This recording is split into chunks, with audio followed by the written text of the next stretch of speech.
This is the number one mistake that we see agents make. You never send in the comps ahead of time.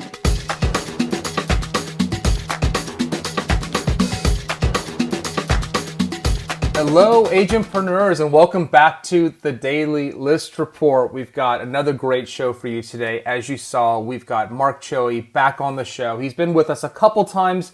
We did an episode called Innovating During Economic Downturns and Building Your Brand Through Focus. Really, really great advice. Before we get to introducing Mark, one thing I want to talk about right now, we're going to try something a little bit different. So what you see up on the screen right now is a brand new Instagram account that I put up. Just my name, as we've talked about. That's a best practice. Should be easy to find at Randy Shiozaki.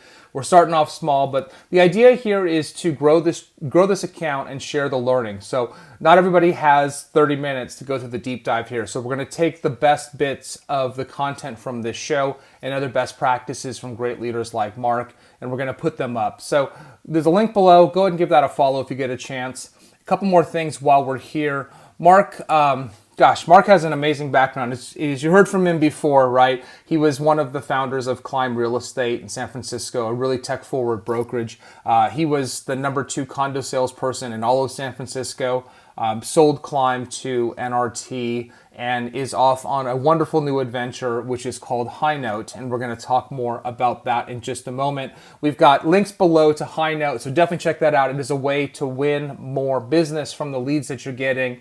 And again, we're going to talk about some best practices today. And of course, his Instagram is at Mark Choey. So definitely check him out. He's got a great life, great family, really passionate about real estate, and lots that we can all learn from him. So anyways, enough about me, enough about that. Let's bring him on the show. Without further ado, Mark, welcome back to the show. What's up, Randy? How's it going? Excellent, excellent. It's been too long, Mark. We haven't had you on the show in months, so that's way too long. It's been a while. Luckily, we all know where everyone is. It's true. It's true. We're in the same spot we were last time we recorded, Exactly. as a fact. Exactly. Mark, it's been a while since you've been on, like I said. So why don't you give our agentpreneurs out there just a quick background bio? Just tell them who you are and tell them what you're up to. Yeah, I'm a real estate nerd. I've been a real estate agent since 2006. I was formerly a computer guy in the technical field, electrical and computer engineering, and then I decided to become a real estate agent. That's another story for another time. But we quickly figured out how to, I don't want to say hack the system, but figure out good ways of growing our business fast. And we built a brokerage, Climb Real Estate, and it got a lot of notoriety and a lot of a reputation for being an innovative brand, innovative brokerage. We grew it to a top 250 brokerage in 5 years in San Francisco, and we were purchased by Realogy, or NRT's. NRT was under Realogy, and the promise was a Climb brokerage in every city in the country. That was the promise. But plans changed, and life moves on. Realogy had other issues to deal with, but Climb, we were just so close. But Climb, we partnered with Realogy at the time to really fulfill our vision of seeing Climb nationwide and really helping agents out with our technology and our training, etc. After that happened, I've decided to start a new software company to build things that we've learned, or share our wisdom and share our techniques with the rest of the agents in the country. And we launched last year in a beta format.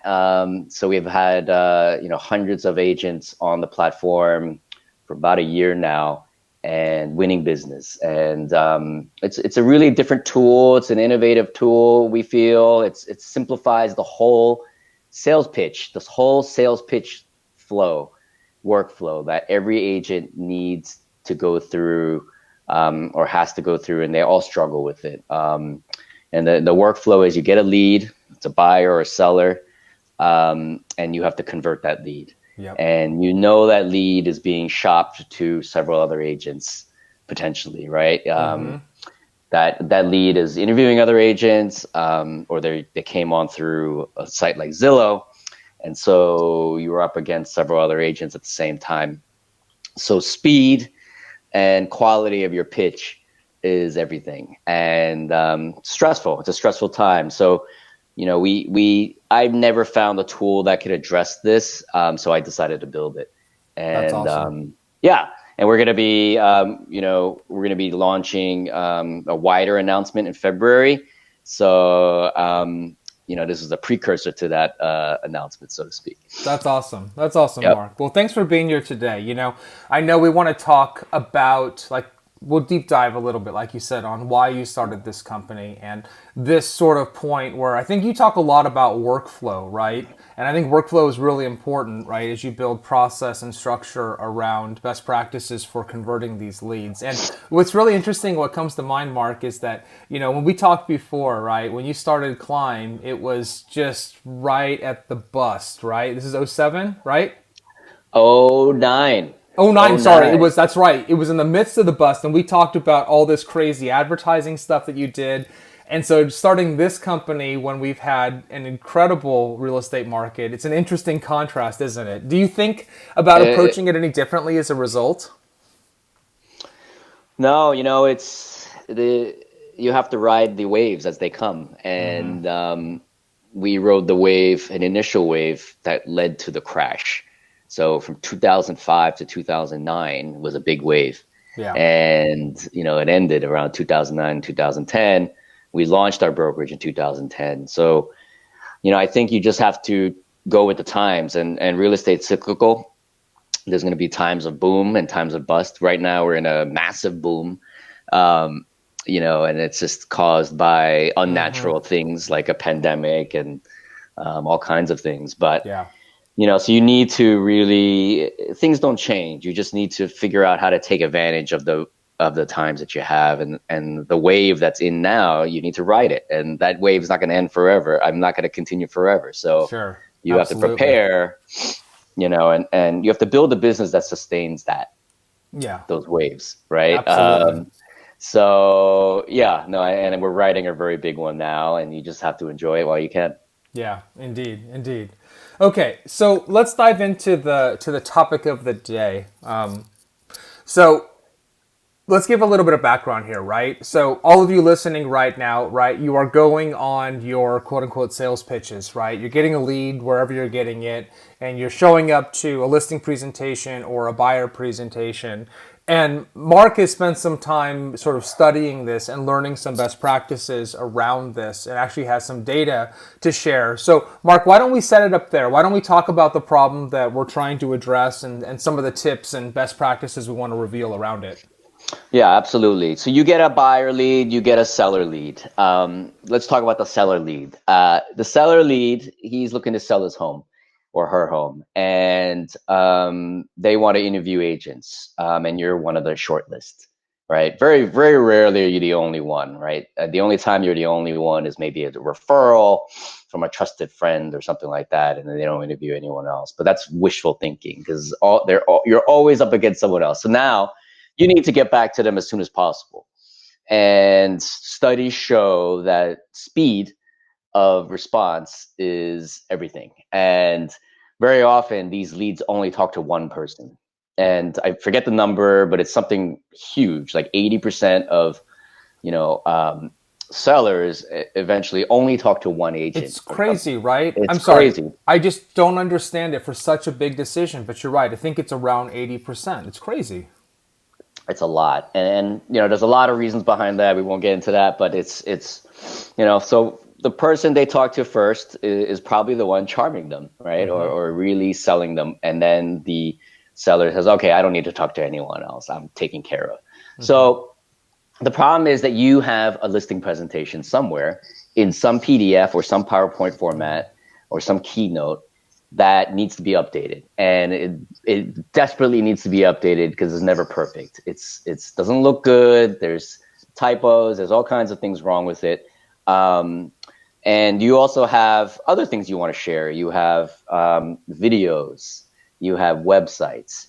you have things that need to be shared, and you have maybe 15 things you want to share with them.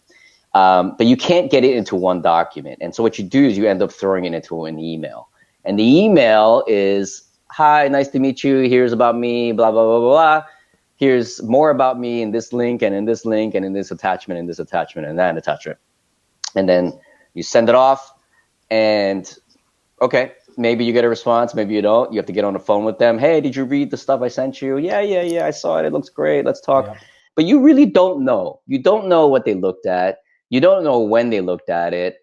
You don't know what they've been reading, what they haven't been reading. And then your presentation looks terrible now. What used to be this well-designed PDF or PowerPoint is fragmented up into a whole bunch of different links, different documents in an ugly email. So we solved that problem by allowing you to build a new one with HighNote quickly and deliver it. When you deliver it, you get analytics. You get analytics that tell you what the reader is reading and what they're not reading. And very powerful agents are, saying that it's a game changer. It's a door opener. It's a great way for agents to set themselves apart, make a great first impression. And then when you have the conversation or you meet them in person, or you see the home, you're able to close the deal easier because you made such a great first impression. And in sales, first impressions are everything, right? They are everything. You can't send them something ugly, Yep. and you can't be late with it. And so the other problem that we're solving is for a brokerage owner or a team. How do you support the agent in their need to turn around something really impressive and quickly? And usually the solution is you try to find some software, which doesn't really exist today, or you hire more people to turn it around, to build custom presentations for agents. But they can't do it at scale. They can't do it effectively and efficiently. And you can't really build something beautiful in such a quick amount of time, customized for that seller. So this is the issue we're trying to solve. How do you close business in a better way? And this is Yeah. that's what we've been working on. No, that's awesome. I mean, it's a great problem to solve. Now, let's talk about some of what you learned, Mark. Right? So you've been running this for a while with, you said, hundreds of agents, right, to learn and refine the product, which is how you start any successful business. But you've learned some things, right? You've learned about which things, because of the analytics that you have, you've learned about which things resonate more than others. So let's talk a little bit of that. Let's talk a little bit about that data, Mark. Yep. Yeah, definitely. So, what we've been, could I share my screen at this point, or? Absolutely. Yeah, please Yeah. do. All right, great. So this is sort of the tool. This is an example of a listing presentation that you may send off. It's this one is called the pre-listing presentation, and we'll get to that in a second if people don't understand what that is. But effectively, a pre-listing presentation is what you send before you meet them, and it's the brochure that you're sending, and it's really has to be impactful because multiple people are sending things out, and so you need to be better. You need to look better. The reader needs to have a better experience. So here, and also you haven't met them, so they don't know who you are, and so this presentation is going to be about you, right? A lot about you. Like, Yeah. okay, this is you as an agent. This is my team. This is more about me. This is my brokerage. This is more about my brokerage. This is why my brokerage. These are my services. These are my listings, my current listings. Here's videos. Here's Matterports. Here's walkthroughs. This is why we're great for your area, because we know your area. This is a marketing timeline. This is what happens when we sell your home. This is a title report. This is basically what we found in public records and what everyone can see about your home, and more process documents here. Here's escrow. Here's what happens in escrow. What's the value of your home?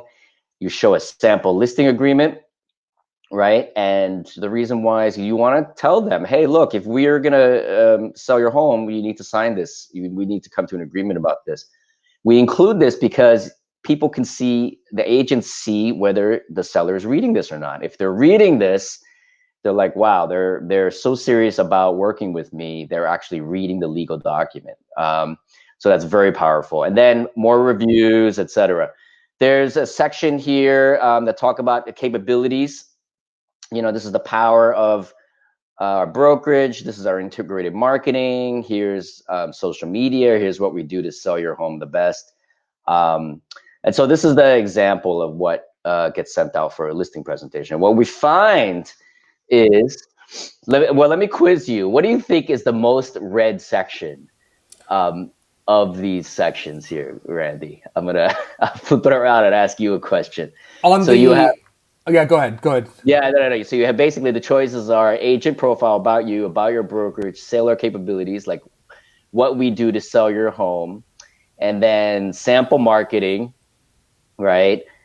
Listing agreement, process documents, reviews, etc. What would you guess to think would be the best or the most read sort of sections here? Man, was proof of production on that list? Is that in the about me? Like how much I've That would be sold? about me. Yeah. That Okay, would I'm be gonna guess about about me. me then. Anything to do with proof of production would be my guess. Yeah. So it's interesting. In our study, we did a 1 month study last year in October. All the presentations went through our system. We looked at them anonymously, and we kind of ranked the sections. So the most read categories were selling capabilities. And that would include things like the timeline, what does the brokerage, and how you market it, what you do, like how you market the property, how you sell the property. That's number one. Number Interesting. two is sample marketing. And they would look at sample marketing of other properties that you're selling or have sold in the past. And it could be that this is ranked by time as well. So it could be that, hey, a video takes longer, right, to go through. Or maybe you're walking through a Matterport and you're spending a lot of time checking out the home. The other one is, explanations for the seller. Like, oh, this is how you sell a home. The seller guide to selling a home. Then number four, what you're saying about the agent. So Right. yes, Interesting.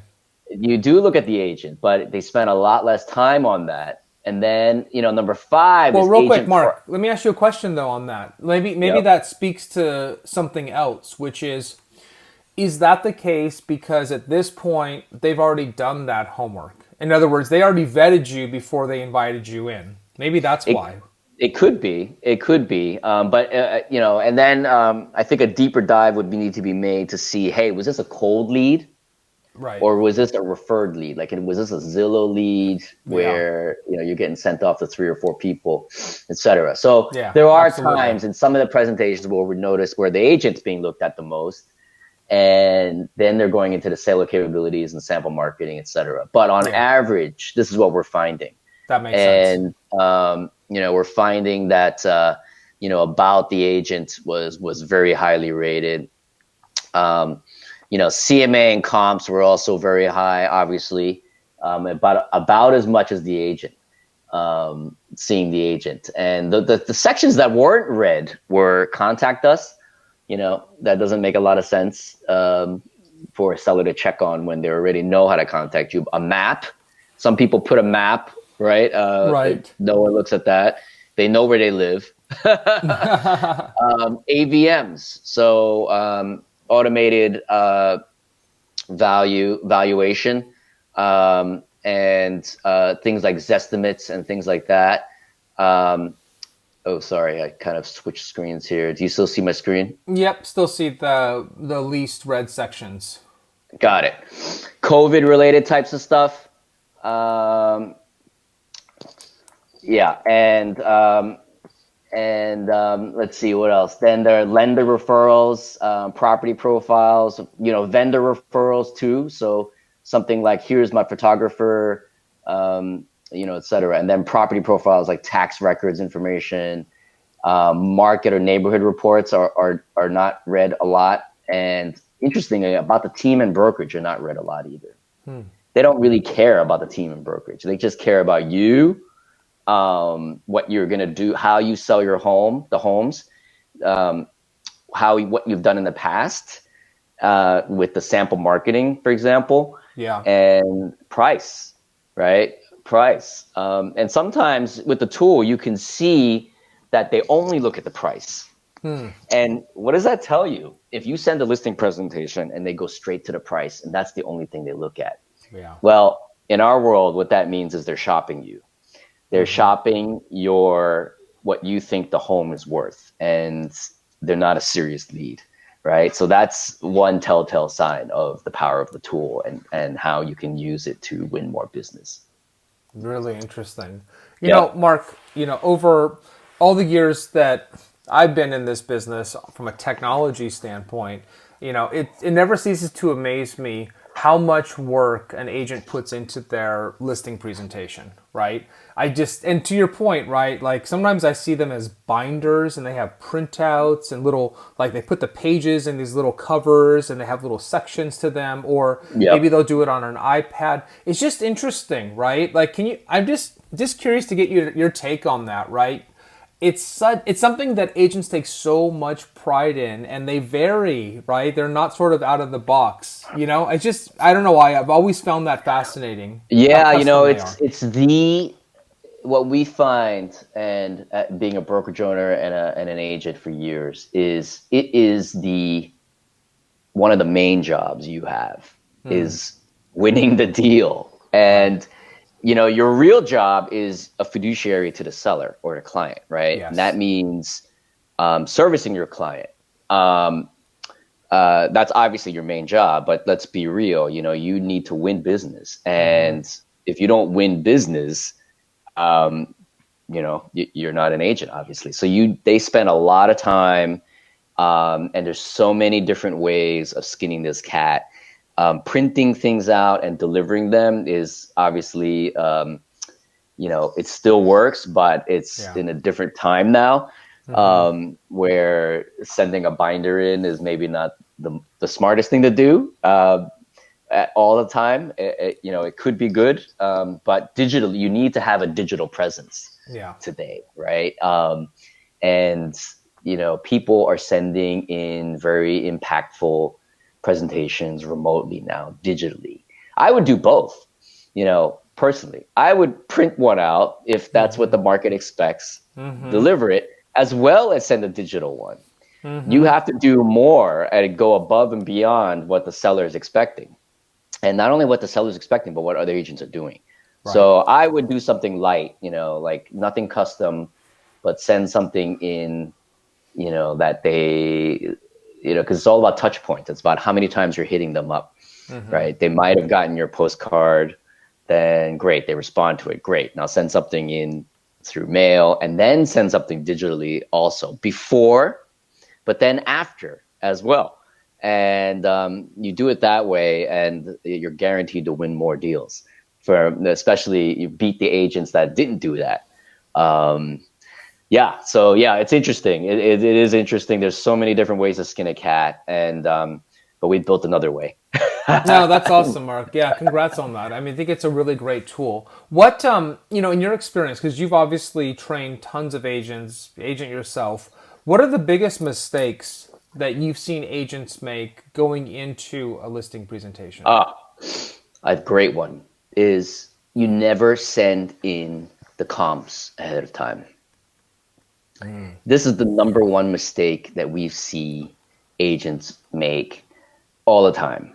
You send in comps before you've even had a chance to not only meet the seller, but also see the home. And why? Why do you never send in comps? Number one, you need to first understand what the seller thinks of their home, right? What does the seller think the price of the home is? Yes. Number two, you need to see the home. You can't comp out a home until you see the home. And now, in an area where homes are homogenous, which means they're all the same, they're the same condition, and a 4 bedroom means 4 bedroom, and you could guess what the home is going to look like, or maybe you can just do a Google Street View and see, and then be reasonably assured it's going to be the same thing. But in other areas where things are tricky, especially in the high end, right? Where Yeah. people have made significant upgrades. Um, they're larger homes. Maybe there's stuff in tax records that are not accounted for, like Mm-hmm. extra square footage. The upgrades, right? The quality of the upgrades matters. Maybe things like view can never really be accounted for um, until you see it, right? Right. To see a home and Right. location, right? Location. Things can vary, especially if you're in a city where you go one block away, and you're in a different neighborhood. So sending comps in before you've seen the home is a huge no-no. And so that's why we recommend the pre-listing presentation be generically about you and your services. Nothing about the home in particular, value wise, right? So that's number one. And number two, you need to talk to the seller, obviously, right? You need to see where their head is at. If they think their home is worth 10 million when it's really worth 8 million, Mm. or 3 million versus 2 million, you need to understand why. And you need to, you could be wrong, right? You could be wrong in your own valuation. But also, the last thing you want to do is offend them and make them feel like you don't get the home, right? Exactly. So those are the two things. And then sometimes the seller understands their home is worth 2 million, but they want 2.5, Mm-hmm. right? Maybe they understand that and they're just fishing, right? Because it's a hot market, for example. So you kind of need to understand the expectation of the seller, but you also need to see the home so you can provide really accurate analysis. So never send comps ahead of time. Never. It's great advice, Mark. I love that. Okay. You couldn't have been more clear about that. So let me ask you a question. So you're sitting down with me. Okay, Mark, you're trying to win my business. You want to list my home. And I think my house is worth, to take your example, 2.5 million. And you think it's worth 2 million. How do you have that conversation, right? Where I'm like, because maybe I'm on a timeline where I'm like, hey, the market's hot. I don't know, let's break a record in my neighborhood, right? I don't care if it takes a little bit longer. How do you have that conversation with a prospective seller? We always look at it this way. Do you care about your check or their check? Do you care about your check or their check? And you need to care about their check. You're a fiduciary to the seller. By Yeah. law, you need to think about your client's interests, not your commission. And so if they want 2.5 million, you need to get them 2.5 million, and you need to try, right? Right. And there's many millions of ways to handle this situation. But one, I always point to the data, right? Hey, they think their home's 2.5 million, but there's a home across the street that sold for 2.25 or 2 million or something like this. I mean, you just got to use the data to show them that, hey, this doesn't make sense. This comp is really hurting your value, and you want to not only point to the data but blame the data, right? You never want to blame the seller and think they're unrealistic. We've all had that before, Yeah. dealing with unrealistic sellers who think their home is worth the most on the block. So you have to be very careful. I mean, I've messed up both ways, right? Uh-huh. Where you think the home is worth much less, or worse, you think the home is ugly. Like, you think Right. the decorations in the home or the interior design is really bad. And we've all seen that, right? And unfortunately, it's an emotional thing. It's an insulting thing when you kind of tell them, hey, I don't think the furnishings in your home are going to work for the sale. I've lost many a listing by being a little too blunt, or telling them they needed to stage or change things. So it's a very delicate matter. It's a very delicate matter to do that.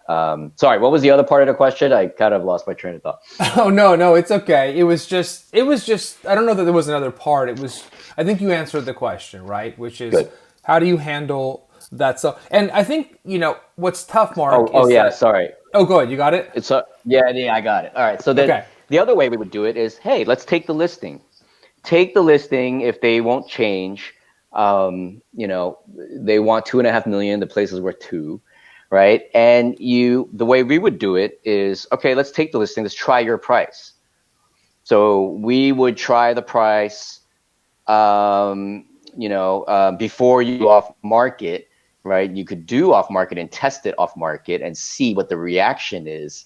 And it depends on your area now, but in San Francisco, you could put something in as coming soon into the MLS. And as long as you do that, you can then tell other people about it. So, um, but in these times where off market is kind of shunned or not allowed easily, then what you can do is just bring in some other colleagues, and we would preview the home for other agents and bring in other colleagues. Hey, come take a look at this. Give me your opinion.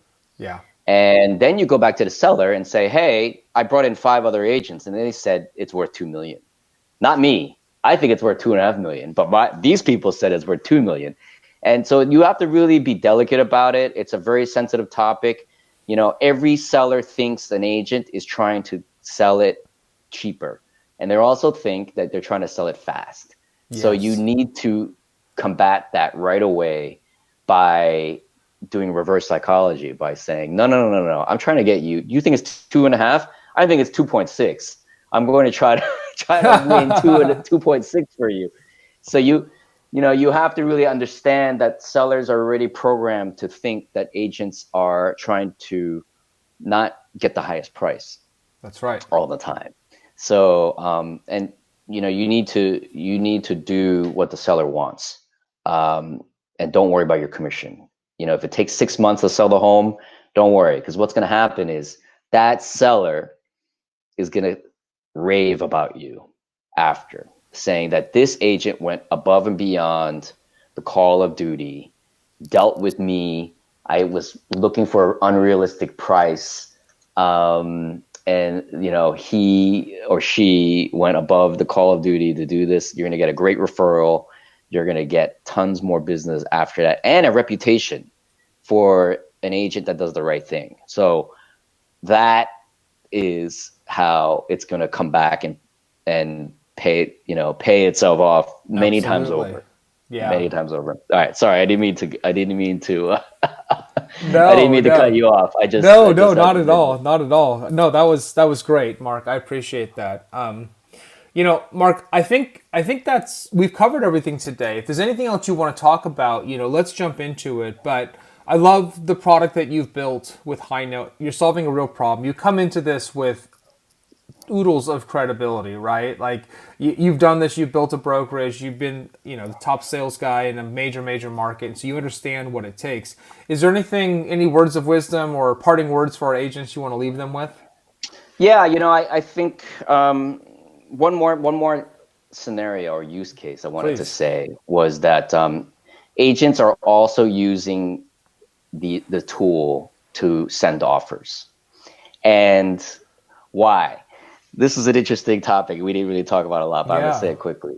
When you send an offer in a competitive situation, especially, you are selling your buyer's offer, and the listing agent, they're also interviewing the buyer agent. They're saying, okay, is this buyer agent real? Is this buyer agent professional enough? Is this buyer agent know what they're doing? Is this buyer agent going to shepherd this deal to the end? Because Yeah. that's what the listing agent's thinking. How competent is this buyer agent? So this tool, agents are using it to build and send offers through it. And um, you're presenting an offer, and it's not just price and terms, it's also ability to close, right? Who's on the other side of the deal? And so we've had agents, I don't know if you see my screen right I now. do. I have it up right now. Yeah, agents, it was not an initial use case of the tool. The initial use case of the tool was buyer and listing presentations. Agents started using it to deliver offers, and they're winning. They're beating stronger offers at times. Not nothing where it's like 50,000 higher, but if it's close in price and they like the buyers more, we find that sellers are accepting those offers. And very often, this is the difference maker because your presentation is so much better and it looks great and you're able to convey the offer in a stronger way. Not only that, but the buyer agents that are using the tool are able to report back to their buyers, and they tell their buyers, hey, you know what? Nobody's reading the offer. They're not opening the offer and checking it out. I think we're too low. And they go back to the buyers and tell them, hey, I think we're too low. They're not looking at the offers, because you could see the analytics. Right. You could see like how many times people are clicking on pages. Um, and so really powerful way of being able to report back to your buyers and telling them information about their offers. And so then a lot of times buyers would say, okay, great, that's great information, and they restate their offers and they win. So it's really powerful. That was the other thing that I wanted to say about the tool. That's great. Yeah, but That's awesome. Well, Mark, thanks for being here today. Thanks for sharing all of your knowledge and wisdom. Of course, the new tool that you've built, which I think is great. So everybody watching right now, definitely go check that out. It's still in private beta, but you can request access, and we'll leave that up to Mark to make the decision from there on out. absolutely. Mark, yeah, thank you so much for sharing all of this information. I think this has been tremendous. Appreciate you taking time to be here today with us. Thanks a lot, Randy. It's always a pleasure. Thank you very much. Absolutely. We'll talk to you soon, Mark. Thanks. All right, everybody, there you have it. Really love having Mark on the show. He's got a tremendous background, tons of credibility. If you haven't watched the previous episodes with him, you absolutely should. Some of our most popular episodes ever. How to really build your brand, how to build during... Frankly, they made some really tough decisions when they built Climb back in the day. And I have no doubt that he's going to be really successful here with HighNote. So again, HighNote.io is the website. I got all the links below, so definitely go ahead and check that out. And that's it for today. So thanks for joining us. So until tomorrow, be safe, be healthy, be happy, and we'll see you soon. Bye.